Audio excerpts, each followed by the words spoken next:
Bom dia, boa tarde, boa noite, senhoras, senhores, senhoritos, senhoritas, sereios, sereias e Ariel.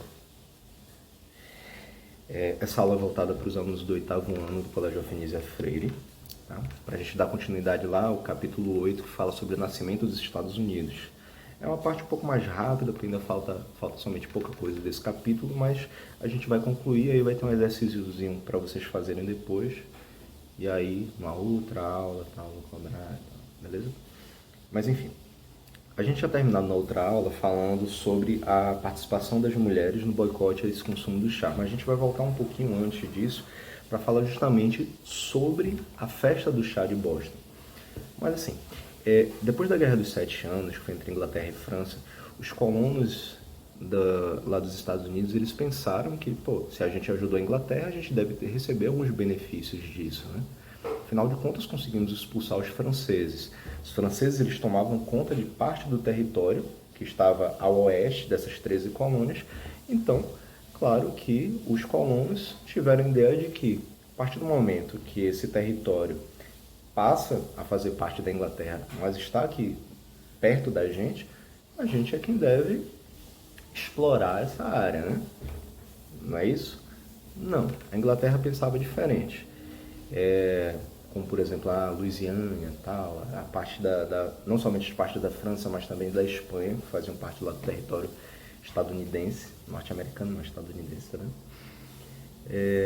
Os ingleses, a coroa britânica, chegou e falou assim, olha, apesar desse território, dessa região fazer parte do território de vocês, quem vai continuar tomando conta disso somos nós. Essa independência que vocês têm, essa autonomia que vocês têm em relação às colônias de vocês, essas 13 colônias, vai continuar somente em cima dessas 13 colônias. O restante do território, se vocês quiserem alguma coisa, vocês vão ter que pagar pra gente.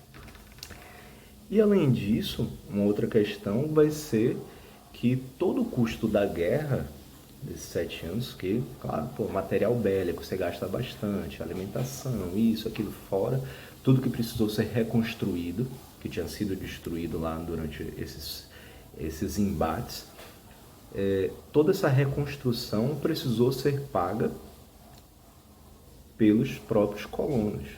A Inglaterra jogou todo o ônus da causa, jogou todos os custos da guerra para cima dos colonos. E isso fez com que gerassem vários novos impostos, várias leis que taxavam os colonos de diversas formas diferentes. E aí foi o que a gente falou na aula passada sobre a lei do selo, sobre a lei do açúcar e a lei do chá, que foi a obrigatoriedade dos colonos eles comprarem somente o chá vindo da Inglaterra, que por sua vez tinha sido o chá que os ingleses eles adquiriam através da Companhia das Índias. Então havia um monopólio. E os colonos eles não queriam simplesmente que a Inglaterra chegasse e falasse, vocês só podem comprar na nossa mão e acabou. É mais caro? É. Mas tô nem aí, meu irmão. Vocês vão continuar comprando na nossa mão. Aí foi mais uma coisa que o pessoal dos Estados Unidos, as 13 colônias, simplesmente se revoltaram com isso. E aí a gente chega lá no ano de 1770. A lei do chá, ela passou a vigorar lá em 1773, especificamente, mas já existia uma cobrança de diversos impostos. E aí o que é que ocorre? Em 1770, por conta de diversas manifestações que ocorriam contra a Inglaterra, por conta dessa Companhia das Índias, por conta desse monopólio em relação ao chá, diversos manifestantes eles começaram a questionar, começaram a se revoltar e ir para as ruas, ir para próximo do porto, assim, para reclamar com a coroa britânica. E aí o que é que a coroa britânica fez? Mandou soldado, mandou sua guarda para lá para acabar com algumas dessas manifestações. E lá em 1770 o que acabou ocorrendo foi que numa dessas manifestações os guardas britânicos acabaram matando 5 manifestantes. E isso foi uma revolta geral dentro dessas colônias e eles começaram a se organizar para fazer um boicote ainda maior sobre sobre essas taxações. E aí foi que finalmente ocorreu lá em 1773 o que a gente conheceu como a Festa do Chá, que foi essa invasão lá no porto de Boston dos 3 navios vindos da Inglaterra que estavam carregados de chá. E aí, esses manifestantes, os colonos disfarçados de índios, em torno de 100 pessoas. E aí a gente vai fazer um questionamentozinho básico. Por que exatamente que eles vão se vestir de índio, ao invés deles irem do jeito mesmo que eles estavam?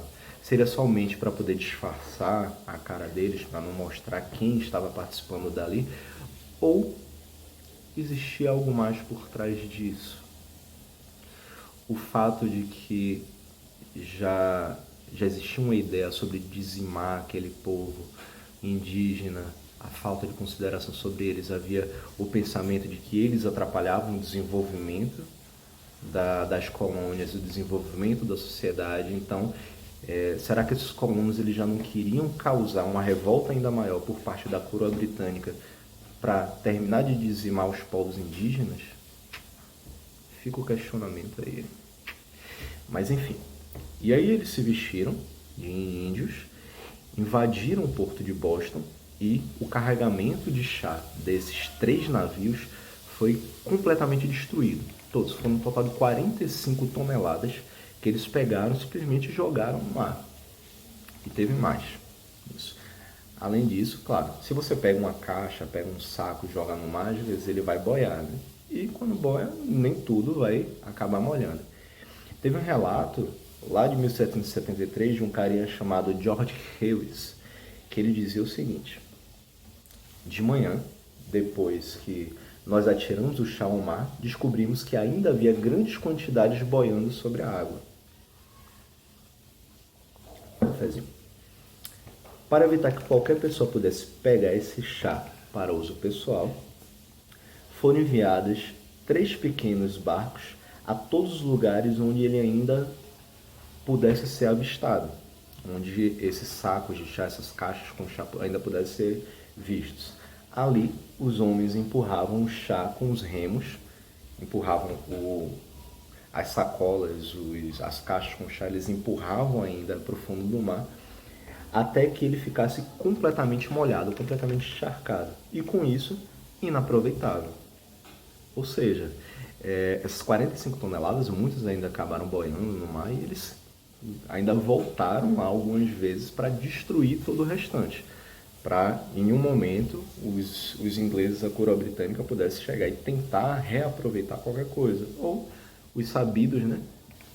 Pensa assim, quando rola um acidente na estrada, um caminhão que tem um carregamento lá, comida, cerveja, Coca-Cola, vira, e aí o povo em volta tudo vai chegar e vai pegar, opa, caiu, pá, pegou, levou para casa. Tipo isso lá, né? Então, esse carregamento de chá, alguns que ainda estavam lá boiando, de repente a galera esperta, querendo pagar de sabida, podia chegar e querer pegar. Afinal, o chá era não o alimento, mas o principal alimento que era consumido, principal produto de consumo por parte dos estadunidenses. Norte-americanos não, viu? Estadunidenses. Não, eles são americanos, norte-americanos também, mas os estadunidenses. Lembra o chá das 5? Então, e aí, claro, o parlamento britânico vai se revoltar com isso, vai falar, vocês destruíram 45 toneladas, muito dinheiro, isso, então vocês vão ter que pagar por essa jossa, por essa merda que vocês fizeram, essa besteira, não pode falar palavrão, gente. Vocês vão ter que pagar por isso. De que forma? O parlamento britânico simplesmente resolveu fechar o porto de Boston até que os colonos pagassem todo o custo que seria do chá. Todo o lucro que seria da venda daquele chá, daquelas 45 toneladas, o parlamento britânico, a coroa britânica, simplesmente falou, enquanto vocês não pagarem todo esse custo, mesmo que vocês não estejam consumindo, caguei para isso, somente depois de vocês pagarem todo o custo desse charge, de transporte, disso, daquilo, é que a gente vai poder reabrir o porto de Boston. Vocês vão ter que ficar sem ele até lá. Além do ordenamento do fechamento do porto, ainda houve um aumento do controle sobre Massachusetts, que é o estado, promovendo o que ficou conhecido como as leis intoleráveis. Foram leis mais pesadas. Uma dessas leis foi em relação ao fechamento do porto.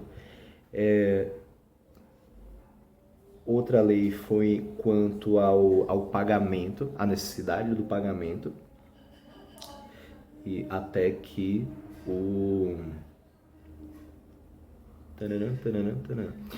a necessidade do pagamento de todo esse estrago que eles fizeram, né? Ok. Aí a gente continua lá na página 91, que é um pequeno relato do historiador Leo Huberman contra a reação da Inglaterra à festa do chá. Quando as notícias sobre o chá de Boston alcançaram o parlamento, este agiu prontamente. 75 mil dólares de propriedade britânica destruídas. Caramba, 75 mil dólares é pouca coisa, tá? Quer dizer, pouca coisa relativamente hoje em dia. Mas para aquela época, a ideia do que era 75 mil dólares era praticamente 75 mil dólares. Era muito dinheiro para aquela época, porque a gente não vai, se for para pensar o que é a moeda, o que é o dinheiro hoje em dia, essa quantia acaba sendo muito pouco. 75 mil dólares não é nem, é uma semana do salário de Neymar. Mas para a época era algo grandioso. Então, isso já era demais. Os colonizadores precisavam aprender uma lição. O parlamento decidiu pena severa. O porto de Boston ficaria fechado até que pagassem pelo chá, como eu tinha falado. Não poderia haver reuniões sem permissão do governador. Os oficiais britânicos acusados de assassinato, lá em 1770, durante o serviço de verificação de observância das leis, teriam seu julgamento efetuado na Inglaterra. Se durante a verificação dessa observância das leis, se durante a averiguação, beleza, os colonos estão cumprindo as leis, então tranquilo, não estão cumprindo, estão se reunindo, estão saindo às ruas, estão se manifestando mais, se a coroa britânica, se os guardas matassem mais manifestantes, o julgamento não seria feito na colônia, seria feito lá na Inglaterra. Ou seja, eles iam dar aquele jeitinho para simplesmente falar, não, estavam só fazendo o serviço deles. O famoso excludente de ilicitude, uma discussão mais moderna em relação a isso, em relação lá a República das Bananas. Vocês lembram que eu já tinha falado em aulas anteriores da República das Bananas? É mais ou menos isso, excludente de ilicitude. Quem vai julgar pelos assassinatos realizados pelos oficiais que fazem parte do Estado, vai ser o próprio Estado que está defendendo eles. Tipo colocar a raposa para tomar conta do galinheiro.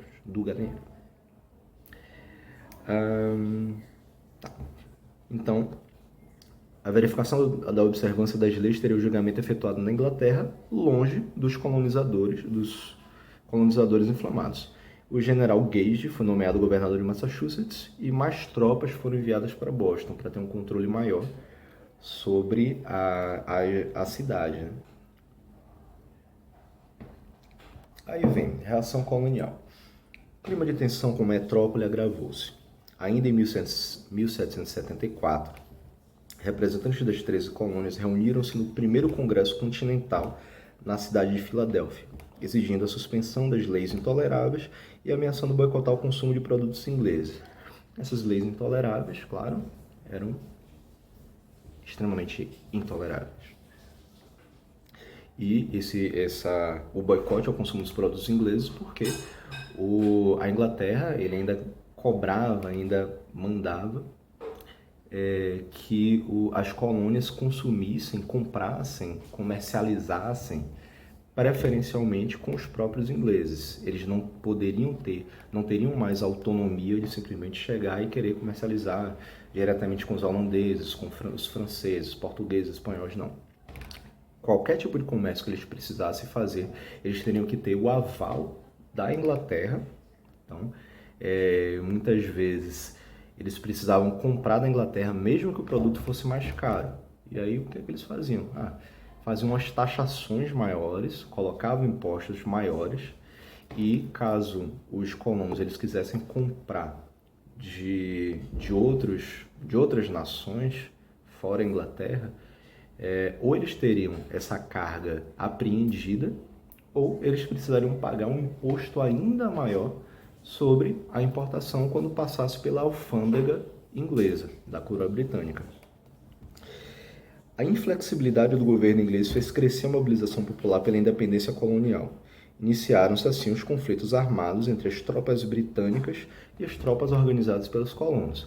Agora, claro, você vai ter uma força muito maior, um poderio bélico muito maior por parte da Inglaterra.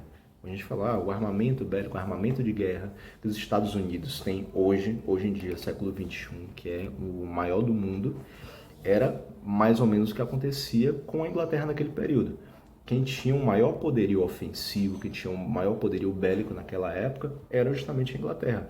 Então, acabava sendo totalmente desnivelada, totalmente desequilibrada essa luta entre os Estados Unidos, as 13 colônias naquela época, e a Inglaterra. Era tipo, sei lá, colocar o Confiança para jogar contra o Barcelona. Pronto, vocês entenderem mais ou menos assim como funcionaria. Confiança ia perder, viu, gente? Só para...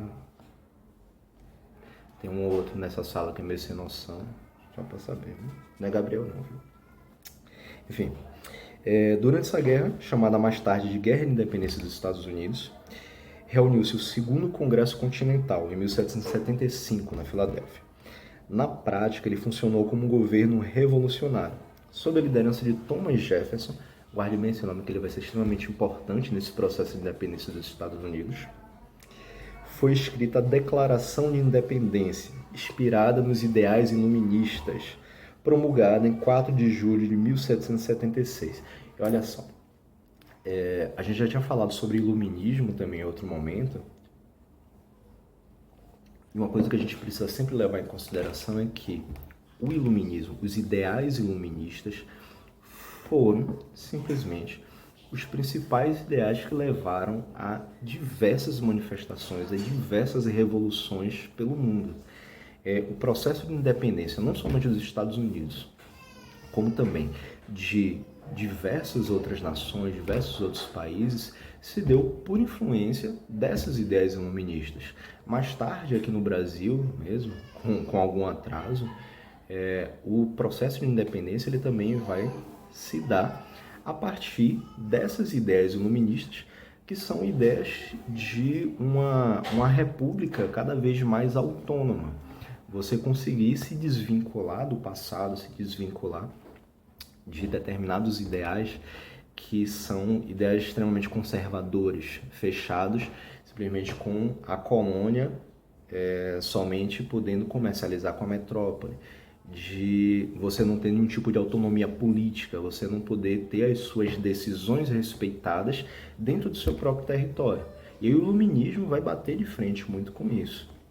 A própria questão da religiosidade, lá nos Estados Unidos, com a força do protestantismo, os ideais iluministas eles vão influenciar também nesse pensamento religioso, no cientificismo, na ideia do tecnicismo e assim por diante.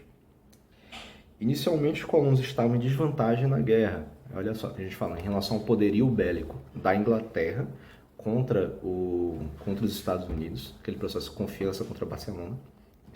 E aí o apoio militar recebido da França e a liderança de George Washington mudaram o rumo dos acontecimentos. A França, que os Estados Unidos, lá na Guerra dos 7 Anos, os Estados Unidos se juntaram com a Inglaterra para combater a França.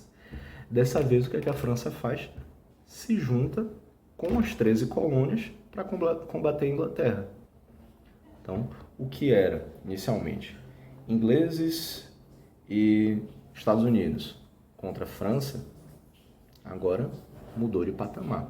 Passou a ser França e Estados Unidos contra a Inglaterra. Então isso vai equilibrar um pouquinho mais as coisas. E com essa liderança do George Washington, outro nome bastante importante no processo de independência dos Estados Unidos, fez com que os Estados Unidos conseguissem finalmente vencer a Inglaterra e conseguir a sua autonomia. E pronto. Lá em 1783, portanto, 7 anos depois, a Inglaterra assinou a rendição. Se renderam. Saiu falando, beleza, vocês ganharam, acabou. Reconhecendo oficialmente a independência das colônias, que passaram a se chamar Estados Unidos da América. A nova nação aprovou sua Constituição em 1787, mais alguns anos depois, com características que refletiam justamente as ideias iluministas, que foram o governo republicano organizado em 3 poderes, executivo, legislativo e judiciário, ou seja, eles vão bater de frente justamente com a monarquia. O iluminismo, algumas vertentes do iluminismo, eles até defendem a manutenção da monarquia, mas a grande maioria dos pensadores iluministas, dos filósofos iluministas, eles vão defender, como o caso de Montesquieu, vão defender uma organização política através da república, com os poderes, com a existência de 3 poderes que são independentes, ainda que sejam eles guardem uma correlação, eles se interrelacionem, eles dialoguem entre si, eles têm autonomia de decisão. Eles são poderes independentes, mas que pertencem ao Estado. É como a gente conhece, digamos, aqui na República das Bananas, aqui não, lá na República das Bananas, naquele país fictício que tem um cara meio doidão aí no poder. Tipo, lá a gente vai ter também esses 3 poderes. O executivo, que é a presidência da República, o legislativo, que é o Congresso, e o judiciário, que são os tribunais. Você vai ter também um sistema federativo com descentralização política e administrativa e autonomia dos estados. É por isso que lá nos Estados Unidos você consegue ter leis diferentes, mesmo que os estados façam fronteira um com o outro. Você pode estar em um determinado estado em que lá eles têm uma pena de morte. Se você andar mais de 10 metros e entrar no estado seguinte, já não existe mais pena de morte no outro. Ou então, você tem um determinado estado em que há a legalização da maconha. Muito doido lá. Já, um pouquinho mais para frente, você vai chegar num outro estado que já não tem isso. Ou em relação ao porte, ou posse de e a posse de armas. Então, cada estado, eles vão ter autonomia para tomar determinadas decisões. Claro, existe a Constituição Federal, existe uma lei maior, a Carta Magna, que vai ter um conjunto de leis que vai ser obrigatório que todos os estados respeitem, mas existe autonomia também para tudo aquilo que não estiver registrado, que não estiver escrito nessa lei geral. Os estados, eles vão ter autonomia para poder reger legislar da forma que eles quiserem, respeitando sempre a Constituição Federal. Aqui no Brasil acontece da mesma forma, só que a nossa Constituição Federal, a Constituição de 88, ela é muito mais abrangente. Existe um conjunto de leis muito maior do que a legislação estadunidense. Então, por isso que a autonomia dos estados aqui acaba sendo um pouquinho menor do que lá. Por isso que aqui a gente não pode dizer, vamos fumar maconha lá na Bahia, mas chegar em Sergipe já não pode mais. Não, aqui no Brasil em nenhum lugar pode. O voto direto para o legislativo estadual, exercido pelos deputados, assegurando participação popular, o sufrágio universal, você poder votar nas pessoas que vão ser os seus representantes no Congresso. O voto indireto para o Legislativo Federal, exercido pelos senadores, e para o Executivo Federal, exercido pelo Presidente da República. O sistema de votação dos Estados Unidos ele vai ser diferente do sistema de votação aqui no Brasil. Aqui a gente consegue votar diretamente para presidente, para governador, para prefeito, para deputado federal, estadual, um monte de coisa. Lá você vai votar diretamente para deputado, tipo deputado estadual, deputado federal, você consegue ter a votação direta. Mas o Legislativo Federal, os senadores e o Presidente da República, você não tem uma votação direta. Você vota num conjunto de pessoas que eles são os delegados, e esses delegados que terão uma votação para presidente. Mas é um sistema um pouquinho mais complicado que o nosso. Mas a gente não vai entrar nesses detalhes não, porque não vai interessar a gente. E o regime republicano adotado nos Estados Unidos manteve a escravidão no país, totalmente abolida apenas lá em 1865. Ou seja, eram ideias iluministas, mas nem tão iluministas assim, porque você continuava com um pensamento sobre a manutenção da escravidão, que ela ainda seria benéfica para o povo. Mas aí, lá em 1865, passou por todo um processo ainda, até que em 1865 houve a abolição total da escravatura lá. Após uma guerra civil em que a nação ficou dividida entre abolicionistas e escravistas. Essa vai ser a Guerra da Secessão, mas aí também vai ser um outro momento que a gente vai falar sobre isso. Além disso, o direito de voto não foi estendido às mulheres, foi uma conquista que foi ocorrer ainda muitos anos depois. Só foi conquistado plenamente isso lá no século XX, já após muitos movimentos liderados por elas. E, por último, só em relação a alguns documentos, no finalzinho da página 92 aí, que traz um trecho da Declaração da Independência e a introdução da Constituição de 1787. Mas aí, vou deixar essa leitura por conta de vocês. Beleza? Então, é só isso. Tchau, bebam água e não saiam de casa. Só pro básico. Usem máscara.